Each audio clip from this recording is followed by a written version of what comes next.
ሰላም ያገር ሰው እንዴት ናችሁ? ደህና ናችሁ ወይ? ዛሬ ኬኔቶ ልሰራ ነው። ኬኔቶ ቀሪቦ ልሰራ ነው። ይሄ የምታዩት ብቅል ከሀበሻ ስቶር ነው የገዛሁት። ከሀበሻ ስቶር ብቻ ነው ያለው ይሄ ብቅል፣ ሌላ ቦታ የለም። የገብስ ብቅል ነው። የስንዴም ብቅል አለ፣ ግን እኔ የገብሱን ብቅል ነው የገዛሁት። ይሄንን ይመስላል። ትንሽ ሸርከት ያለ ነው፣ አልደቀቀም። እንደዚህ እንደምታዩት ነው። ሸርከት ያለ ነው ትንሽ። እኔ በቡና መፍጫ ፈጫዋለሁኝ። ፈጭቼ የገብሱን ብቅል እጠነስሰዋለሁ ማለት ነው። ለቀሪቦ ለማታ ጠንስሼው ጠዋት ሲፈላ እላው ላይ ደግሞ ገብሱን ጨምሬ ኬኔቶ እሰራለሁ ማለት ነው። አሁን ፈጫዋለሁ በቡና መፍጫ።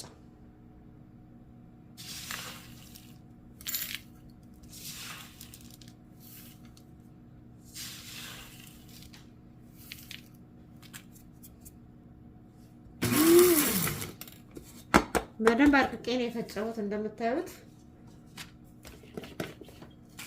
መድቀቁ ጥሩ ነው።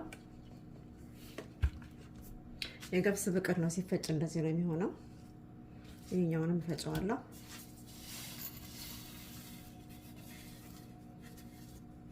በጣም አልሞላውም መፍጫውን፣ እንደዚህ ጎደል አድርጌ ነው የሚፈጨው፣ በደንብ እንዲፈጨው። መጠኑን እንደምትሰሩት ቀሪቦ ወይም እንደምትሰሩት ኬኔቶ መሆን አለበት። ኬኔቶም ሆነ ቀሪቦ በብቅል መሰራት ይችላል። በፈረንጅ ካሜራም ይሰራል፣ በዚህም በሁለቱም ይሰራል። ችግር የለውም፣ በሁለቱም ይሰራል። አሁን ይሄንን ጠነስሰዋለሁ ወይ በጣበጠዋለሁ ማለት ነው። የብቅሉ ዱቄት ቢነፋም ባይነፋም ችግር የለውም፣ ምንም ችግር የለውም። እንደዚሁ ድፍኑንም መጠንሰስ ይችላል ለነገሩ። እና አሁን እኔ የምጠነስሰው በእንደዚህ አይነት ጃር ነው።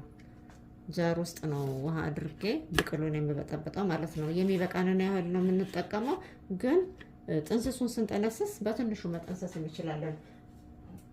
አንድ ኩባያ ውሃ በዚህ ጨምርና ይሄንን ብቅሉን ጃር ውስጥ በጠብጠዋለሁ። የምንጠቀመው እኔ ሾርባ ማንኪያ ነው የምጠቀመው። ብዙ ብቅል የሚያቆመጥጠዋል። ይሄ አንድ ሾርባ ማንኪያ፣ እንደገና አሁን ደግሞ 2 የሾርባ ማንኪያ ይበቃኛል። ይሄ ዱቄቱ ይቀመጣል። የብቅል ዱቄት ተፈጭቶ ለረጅም ጊዜ መቆየት ይችላል። ይሄንን ልክ ለእንጀራ እርሾ እንደምናዘጋጀው ማለት ነው። እንደዚህ በጥብጠን እናዘጋጀዋለን። ከዛ በኋላ እዚህ ውስጥ ይሄ ሲፈላ የምንፈልገውን ነገር መጨመር ነው እና ውሃ ትንሽ ጨመር አደርግበታለሁኝ። ይሄ ሲፈላ የኬኔቶውን ወይም የቀሪቦውን እህል ያዘጋጀ ነው፣ የበቆሎም ሆነ የገብስም ሆነ እንጨምራለን ማለት ነው። አሁን ይሄንን ከድኜ አስቀምጠዋለሁኝ። ይፈላል፣ እስኪፈላ ድረስ አስቀምጠዋለሁኝ። 12 ሰዓት ከቆየ ይፈላል። ከዛ በላይ ጊዜም አይፈጅም። ይሄኛው ተከድኖ ተቀምጦ ለሌላ ጊዜ ያገለግለኛል ማለት ነው።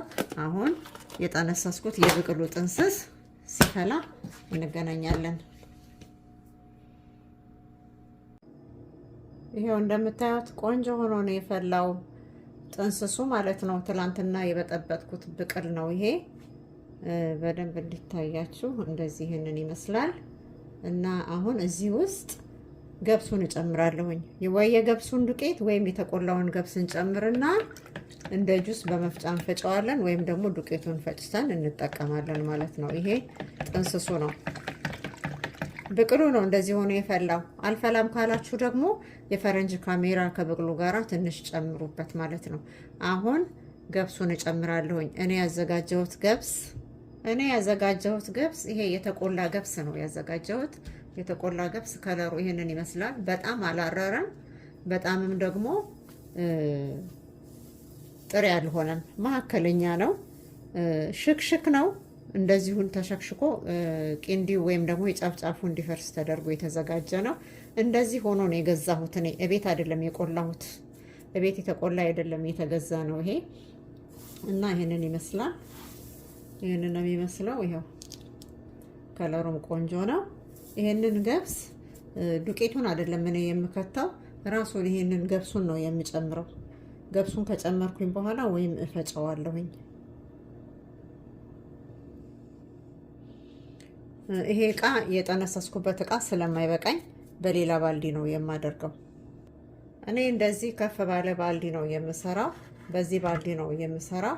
መጀመሪያ ይሄን ባልዲውን ትንሽ ወይራ አጥነዋለሁኝ። የወይራ ቅጠል አድርጋችሁ ስታጥኑት ቃናው ቆንጆ ይሆናል። ለጠላ የሚጠቀሙበት ማለት ነው። ለማንኛውም ነገር ይሄ የወይራ ቅጠል እንደዚህ ታሽጎ ይሸጣል። ወይራ እንጨት ወይራ እንደ ሀገር ቤት ለማናገኝ ሰዎች ይሄ የወይራ ቅጠል ነው እና ግዙ። ህንዶች ሱቅ አለ፣ አበሻ ስቶርም አንዳንድ ጊዜ ይኖራል ብዬ አስባለሁኝ። እና ገዝታችሁ እንደዚህ አድርጋችሁ እጥን አድርጋችሁ ጥመቁበት። ሽታው ራሱን ወይራውን ነው የሚሸተው። ምንም የሚለየው ነገር የለም። እንደዚህ እሳታችንን አቀጣጥለን ከዛ ይሄንን የወይራ ቅጠል ስናደርግበት በደንብ ነው የሚጨሰው። እንደዚህ አድርገን እጥን እናደርገዋለን። በደንብ ይጭስና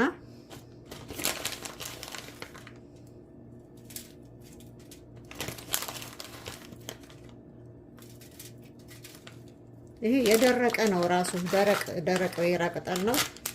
አቤት ሽታው እንዴት ደስ ይላል መሰላችሁ! በጣም ቆንጆ ሽታ ነው ያለው። እንደዚህ አድርገን በደንብ ሲጨስልን ይሄንን እንትናችንን እናደርገዋለን።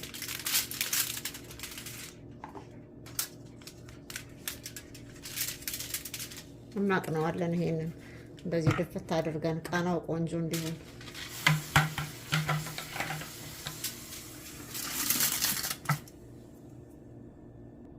ይበቃዋል። ይሄን ያልካጠንኩት በደንብ ነው የጨሰበት። ከዛ በኋላ አሁን ይሄንን ማጠንቱን አንስቼ የምጨምረውን ጭምር አድርጌ ቶሎ ክድን አደርገዋለሁኝ።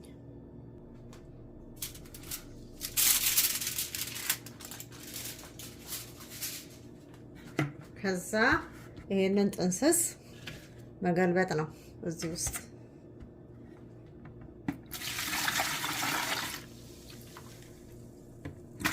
በደንብ ሆኖ ነው የፈላው። በደንብ ሆኖ ካልፈላ ብቅሉ የቆየ ወይም የነፈሰበት ከሆነ የዳቦ ካሜራ ጨምራችሁ ተጠቀሙበት።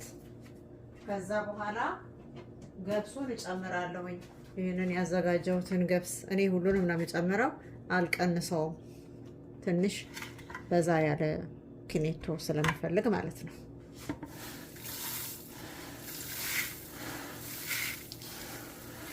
ማንኛውም ገብስም ይሆናል፣ ቤትም ማምሳችሁት ይሆናል። የተቆላውም የገብስ ዱቄት ፈጭታችሁ ተፈጭቶ ወይም ደግሞ ተከክቶ ይሆናል ማለት ነው። ያው እንደዚህ አድርጌ ከትቸዋለሁኝ። ውሃው በቂ ነው።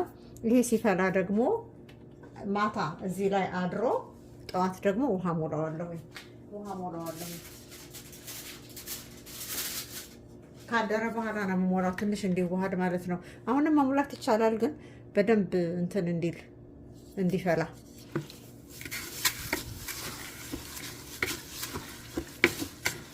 ድፍድፍ ማለት ነው። ድፍድፍ ማለት ነው። አሁን ይሄ ማታ ነው፣ አሁን ጠዋት ነው። አሁን ማታ ይሄ ኩፍ ይላል፣ ራሱ ኩፍ ይላል። አሁን እንኳን ራሱ ያው ፈልቷል። ያው አረፋ አውጥቶ ፈልቷል። አሁን ራሱ ይሄንን ንፋስ በማያስገባ እቃ ክድን ተደርጎ ይቀመጣል። ከዛ በኋላ እንደዚህ እንዳያችሁት ይኸው ብቅሉ የፈላው ነው። ይሄ እንደዚህ የሆነው ማለት ነው። ስለዚህ የገብስ ብቅል መጠቀም እንችላለን፣ የስንዴ መጠቀም እንችላለን። የስንዴው ብቅል ግን ትንሽ ቆጣ ይላል እና እንደዚህ አድርጌ አሁን 8 ሰዓት ያህል ወይም አንድ እስከ 12 ሰዓት ድረስ ጠብቀዋለሁኝ ማለት ነው። እንደዚህ ግጣም ባለው ግጣም ቆንጆ አድርጌ ከድኛዋለሁኝ። እንደዚህ አድርጌ አስቀምጠዋለሁኝ ማለት ነው። ይሄው ከ12 ሰዓት በኋላ አሁን ኪኔቶ እንጨምቃለን። ብሊንድ ማድረግ እንችላለን፣ በማጥለያ ማጥለል እንችላለን። ውሃ ሞልተን ወዲያውኑ ከዚህ ከድፍድፉ ላይ እንለየዋለን ማለት ነው። የወላችሁ ድፍድፉ እንደዚህ ሆኖ ፈልቷል። ቆንጆ ሆኖ ነው የፈላው። ሲፈላ ራሱ ጎረፍረፍ ብሎ ያስታውቃል። ይሄ ድፍድፍ ማለት ነው። ጠላ እንደሚደፈደፈው ድፍድፍ ነው ያደረኩት። አሁን ይሄንን መጭመቅ ነው። ውሃ ጠብ እያደረኩኝ እኔ በጁስ መጭመቂያ መፍጫ ፈጨዋለሁኝ። ምክንያቱም አንዳንድ ያልሟሟ ገብስ ስላለ ገብሱ መፍላት ፈልቷል። ገብሱ ግን ፍርስ ውስጥ የቀረ ገብስ ካለ መሟሟት አለበት፣ ዱቄቱ ማለት ነው። የገብሱ ዱቄት እንዲሟማ አሁን እፈጨዋለሁኝ ውሃ አድርጌ። ውሃ ስጨምሩ በጣምም እንዳይቀጥን በጣምም ደግሞ እንዳይወፍር የሚመጥነውን ያህል ውሃ ነው የምንጨምረው እያየን ማለት ነው፣ ለመጭበቅ እንዲመችን። ወፈር አድርገን ብንሰራ ተመራጭ ነው ከሚቀጥንብን ማለት ነው። እኔ ክኔቶ በወፍራሙ ነው የምሰራው። መወፈሩንና መቅጠኑን ቀርተን እንደዚህ ማየት አለብን። እንደዚህ አድርገን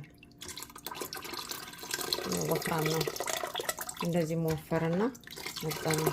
ብቅሉም ገብሱም አሁን በደንብ ተብላልቷል።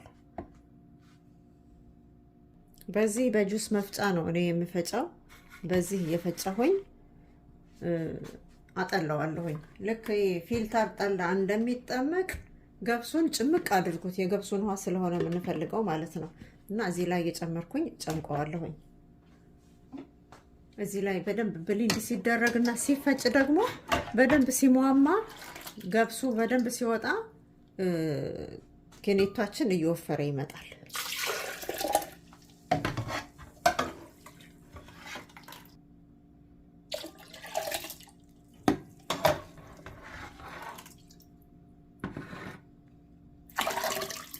ይበቃል።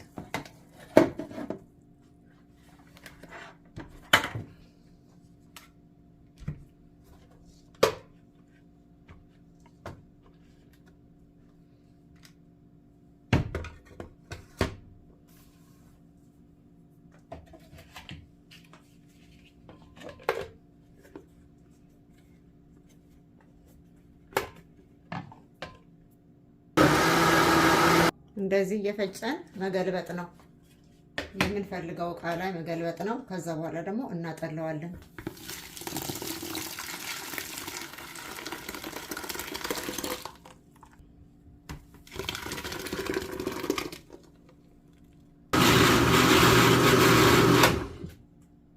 ሲፈጭ አረፋ ሁሉ ነው የሚወጣው። ይኸው ሲያምር እንዴት ሆኖ ወረፍረፍ እንደሚል እንደዚህ ነው የሚሆነው ሲፈጭ፣ በደንብ ሆኖ ሲፈጭ ብቅሉና ገብሱ ማለት ነው።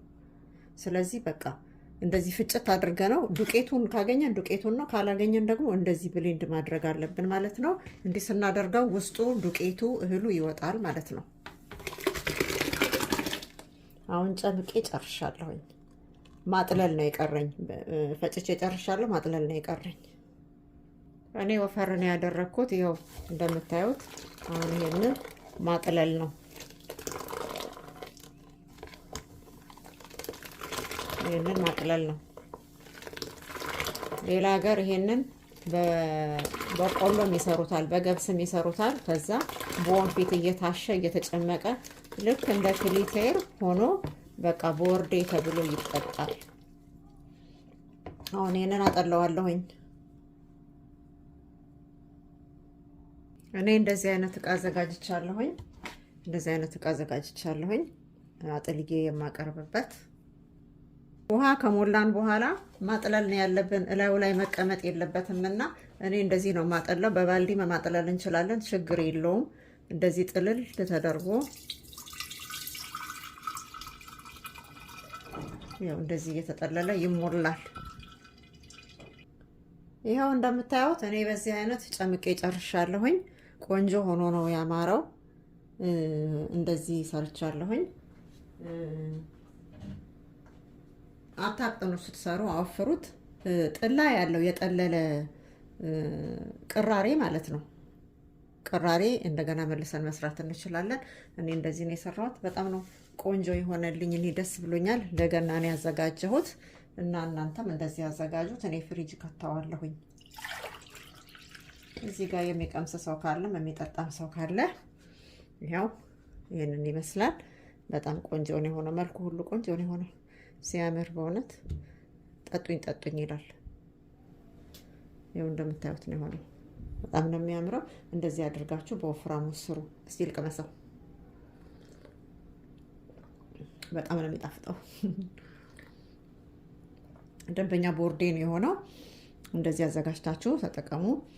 አመት በዓል ሲሆን ደግሞ ያው እንደዚህ ሆኖ ሲሰራ ደስ ይላል። ይሄንን አዘጋጅተን ፍሪጅ ውስጥ መክተት እንችላለን። እኔ አሁን ፍሪጅ ውስጥ ላስቀምጠው ነው። እንጠጣ ብያለሁኝ። ጠጣ ብያለሁኝ። ቆንጆ ወፍራም ቦርዴን የሆነልኝ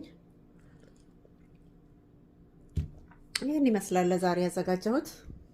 መልካም ገና ይሁንላችሁ።